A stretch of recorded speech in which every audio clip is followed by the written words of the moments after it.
Mommy's with the maggots now. Rajiv और कपिल को evil dead rise movie का डेटा रात के 1:30 बजे मिला है, क्योंकि दूसरे दिन सुबह यह रिलीज होने वाली है। वैसे तो उन दोनों को मूवी का ट्रेलर देखने के बाद से मूवी पूरी देखने की इच्छा थी, तो उन दोनों ने तय किया क्यों ना हम दोनों रिलीज से पहले रात भर में पूरी मूवी देख लेते हैं। लेकिन अब उन्हें यह अंदाजा नहीं था कि यह आने वाले कुछ घंटे उनकी जिंदगी का काला सच बनने वाले थे। उन दोनों ने थिएटर में प्रोजेक्टर पर मूवी चला दी। कहानी में आगे बढ़ने से पहले चैनल को सब्सक्राइब नहीं कर पाए हो तो जरूर करें, ताकि हम हर बार पहले मिल सके। अब आगे, और पूरे थिएटर में अकेले मूवी देखना शुरू कर दिया। रात का समय था, करीबन 3 बज चुके थे। उन्होंने जैसे तैसे डरते डरते मूवी खत्म कर ली। एक मनोवैज्ञानिक फैक्ट है कि अकेले में हॉरर मूवी देखने के बाद हमें हर पल यह महसूस होता है कि हमारे आसपास कोई है।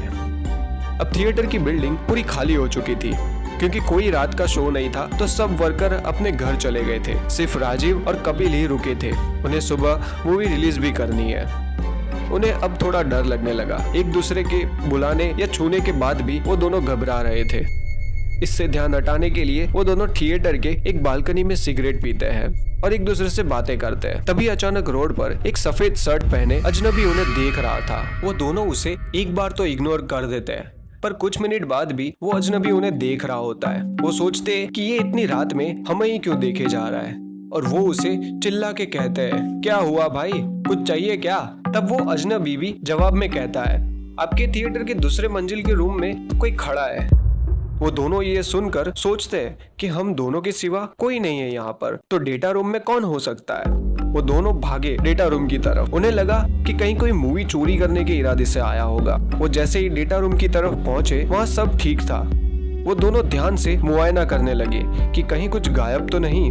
तभी उनके पीछे कोई खड़ा है और गहरी सांसें भर रहा है, ऐसा उन्हें महसूस हुआ। उन्होंने पलटकर देखा तो वहाँ कुछ नहीं था। अब वो दोनों पसीना पसीना होने लगे। वो थिएटर के कॉरिडोर में अकेले चल के ढूंढने लगते हैं कि जरूर कोई चोर होगा जो हमसे छुप रहा है। वो दोनों स्क्रीन नंबर 2 का दरवाजा खुला देखते हैं, जहां उन्होंने मूवी देखी थी। वो यह सोच उसे चेक करने जाते हैं कि चोर जरूर यहाँ छुपा होगा। उन्होंने अंदर देखा कि मूवी बंद आवाज पर अभी भी चल रही है। वो उसे अपनी गलती समझकर वहाँ की स्क्रीन बंद कर देते हैं और दोनों अलग अलग होकर यहाँ वहाँ चेक करते हैं कि जरूर कोई सीटों के नीचे होगा। जब कपिल झुका हुआ कोने की सीट के नीचे देख रहा होता है, तब पीछे से एक हाथ उसके कंधे पर आ जाता है। कपिल राजीव समझकर बोलता है, ना यहाँ कोई नहीं है। तभी राजीव थोड़ी दूर से कहता है, कोने में किससे बात कर रहा है कपिल? कपिल सोच में पड़ जाता है, पर राजीव के बुलाने पर वह इसे इग्नोर कर देता है और वो दोनों स्क्रीन नंबर 2 का दरवाजा लॉक करके जा रहे होते हैं। लेकिन जब राजीव दरवाजा बंद कर रहा होता है, तभी अंदर एक परछाई की झलक आती है। वो तुरंत दरवाजा खोल देता है तो वहाँ कोई नहीं था। राजीव भी इसे भ्रम समझकर दरवाजा बंद कर देता है। अब वो दोनों यह मान लेते हैं कि जरूर वो सफेद शर्ट वाला शख्स हमसे मजाक कर रहा होगा। कपिल कहता है, यार मुझे तो बाथरूम जाना है, चल दोनों साथ में चलते हैं। वो दोनों टॉयलेट की तरफ जाते हैं। राजीव कहता है, तू जा, मैं बाहर खड़ा हूँ, मुझे नहीं जाना। थोड़ी देर बाद कपिल हाथ धोकर टॉयलेट से बाहर जा रहा होता है। तभी दरवाजा अपने आप बंद हो जाता है। दूसरी ओर राजीव फोन में ध्यान दिए होता है। साथ ही पता नहीं क्यों उसे अंदर फंसे कपिल की आवाज भी नहीं आ रही थी। बेचारा कपिल जोर जोर से चिल्लाता है और दरवाजा खोलने की कोशिश करता है, पर वो खुलता ही नहीं है।